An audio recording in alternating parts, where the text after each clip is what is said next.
Our topic for today is interesting because we will be talking about the effect of population growth on animal-based products, particularly meat. So yun yung pagpofokusan natin. Now, we know from our previous lessons in economics that as the population increases, anong nangyayari sa demand ng produkto? It will certainly increase, right? So, ganun din naman ang trend when it comes to animal protein. Now, of course, kapag tumaas ang demand ng meat, kasabay natataas dyan yung supply to balance out the price. So, ang result niyan is that more and more agricultural lands will be converted for meat production. So, may environmental impact yan and later on, pag-uusapan natin. Question. Ano sa tingin nyo ang population ng Pilipinas noong 1961? Noong 1961, ang population sa Pilipinas is around 27 million Pinoys. Fast forward to our latest data, how about for 2022? Noong 2022, ang population ng Pilipinas is now at 115 million Pinoys. So that's a growth rate of around 325%,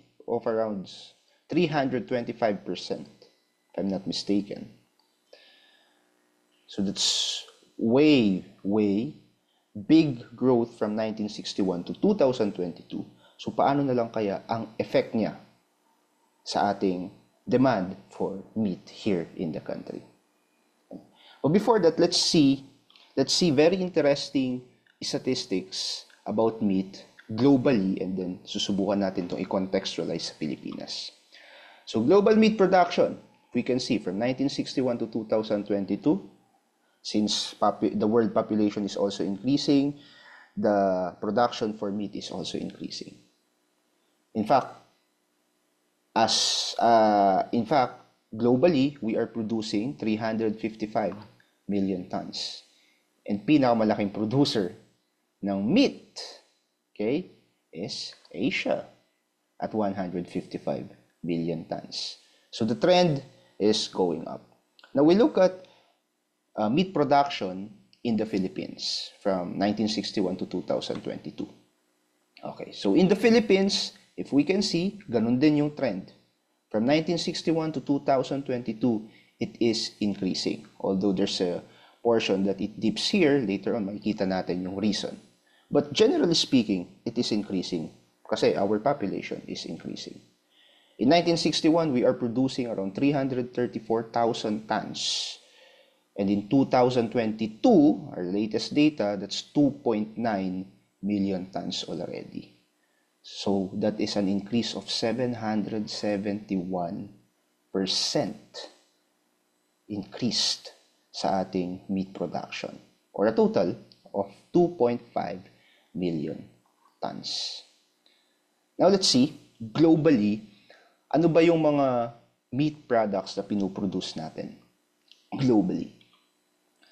So per type, mapapansin natin, pinakamarami, or hindi naman nagkakalayo, pero pinakamarami is poultry pa rin, and susunod sa kanya is pig meat or pork, okay?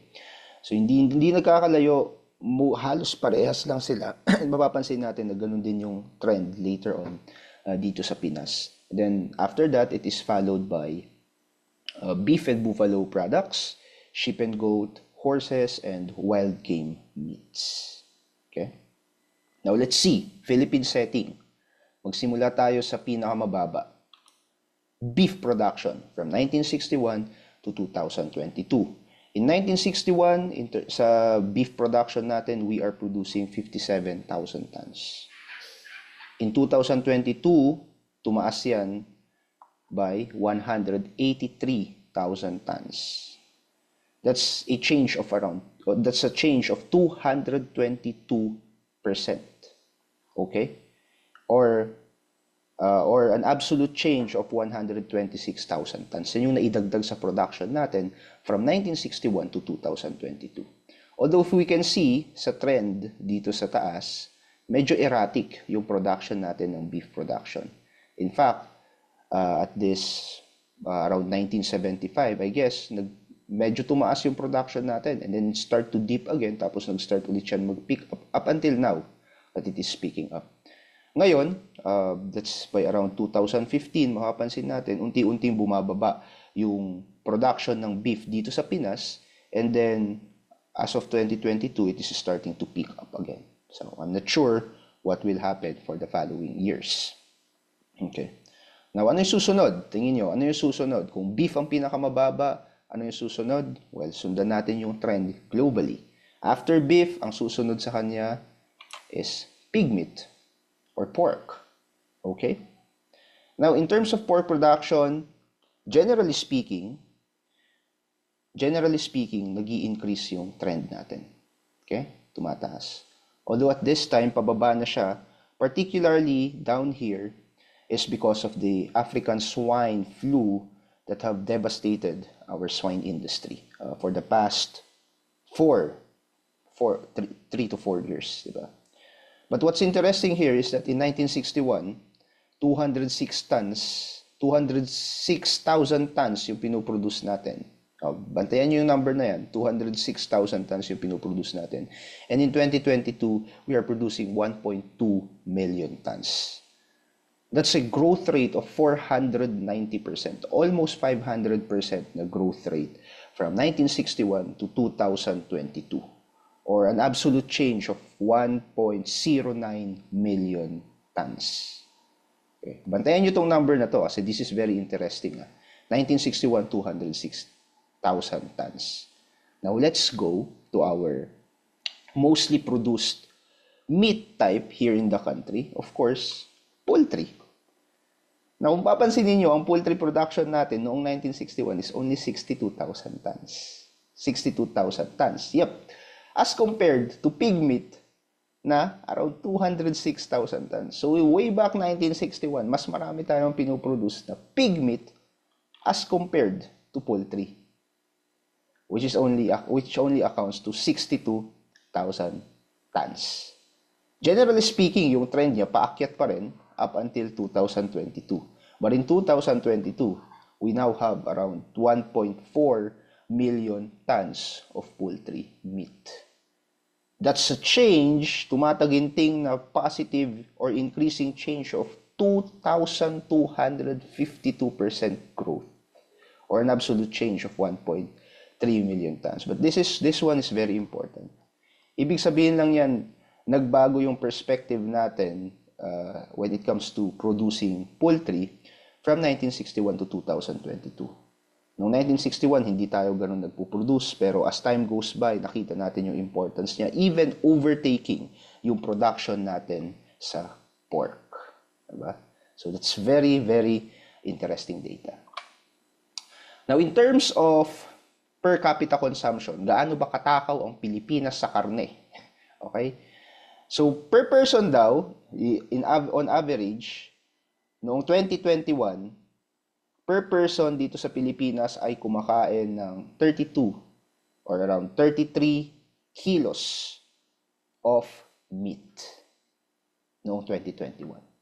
So, makapansin natin yung trend, bukod sa tumaas na ang population ng Pilipinas, okay, ang per capita consumption natin per person ay umaakyat din. Diba? So, tataas talaga ang demand natin for meat. And supposedly, kailangan tumaas ang supply. Imagine, dumami na nga tayo, naging mas matakaw pa tayo sa karne. That's 33 kilos per year per capita. Nandito tayo sa level na to. Kung papansin niyo, itong bansa na to, this one is India. Okay? Ang India, if I'm not mistaken, kung totoo pa rin hanggang ngayon, is the second most populated country in the world. Now, anong level sila? Ang Pilipinas, nandito sa level na to, 33 kilos. Ang India, nandito sa level na to. So, naglalaro siya between 5 to 10 kilos. So, what is happening here? Di ba? Higit na mas marami ang tao sa India kaysa sa Pilipinas. What's happening here? Well, it has something to do with their culture. Okay? They revered, for instance, they revered cows as sacred, so hindi sila kumakain nun. At the same time, in terms of food culture, heavily, mas pinahahalagahan nila ang vegetable diet kaysa sa meat-based diet. So, ibig sabihin, sa Pilipinas, you can say na carnivorous tayo as compared to India. So, hindi lang pala population growth yung nakakaapekto sa consumption ng meat. In fact, kung titingnan natin ang India, bumaba pa nga ang consumption nila ng meat through the years. So, hindi pala porket tumaas ang population, tataas ang consumption natin ng meat. So, mahalaga rin na maintindihan natin kung ano yung effect ng food culture sa isang bansa. So that we can say and understand kung paano naman yung way of consuming nila. Diba? So that's very, very interesting statistics. Now let's move on. Dahil tumataas ang population globally, ano kaya ang effect niya sa ating production? Well, of course, nasabi ko kanina, more and more agricultural lands will be converted for meat production. Now, there's an environmental impact na kaakibat nun. More than likely, ngayon dumadami yung mga intensive animal farms. Itong mga intensive animal farms contributes to deforestation.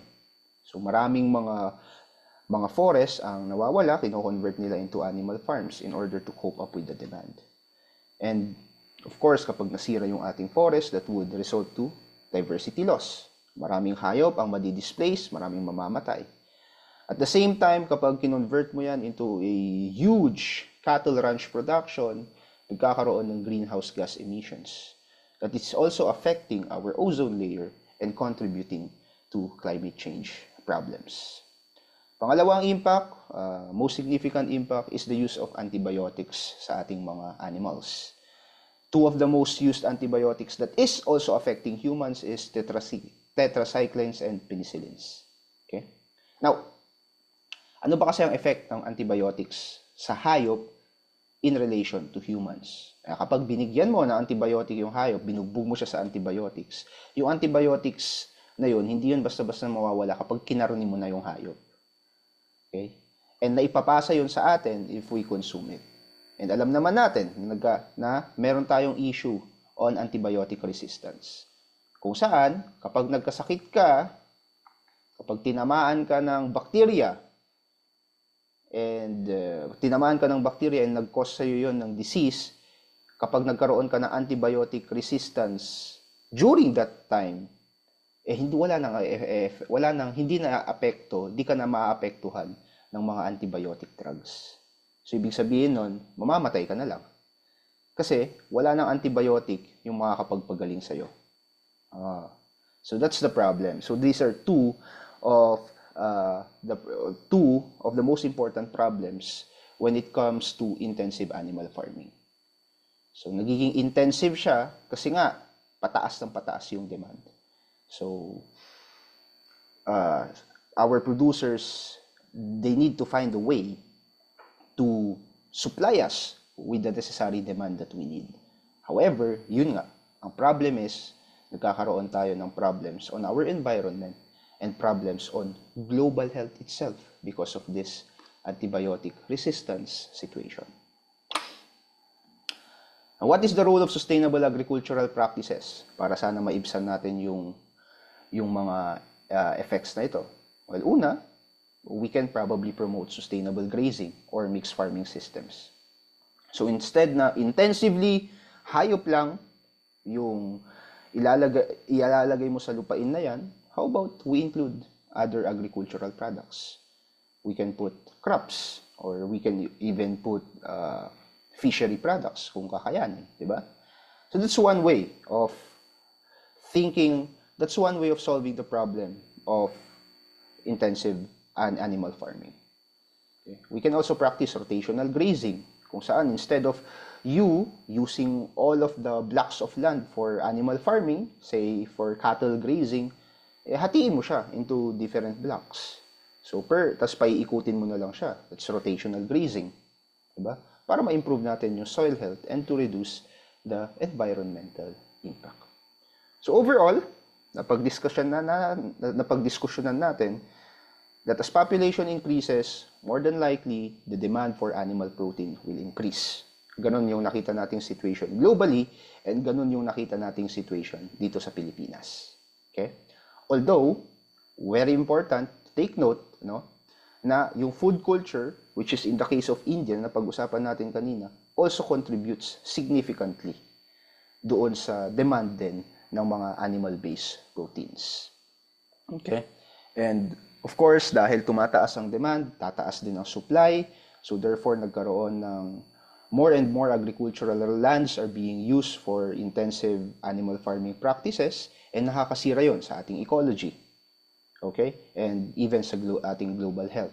Therefore, we are promoting some sustainable agricultural practices like mixed farming systems and rotational grazing para naman maibsan yung mga negative effects ng intensive animal farming na ito.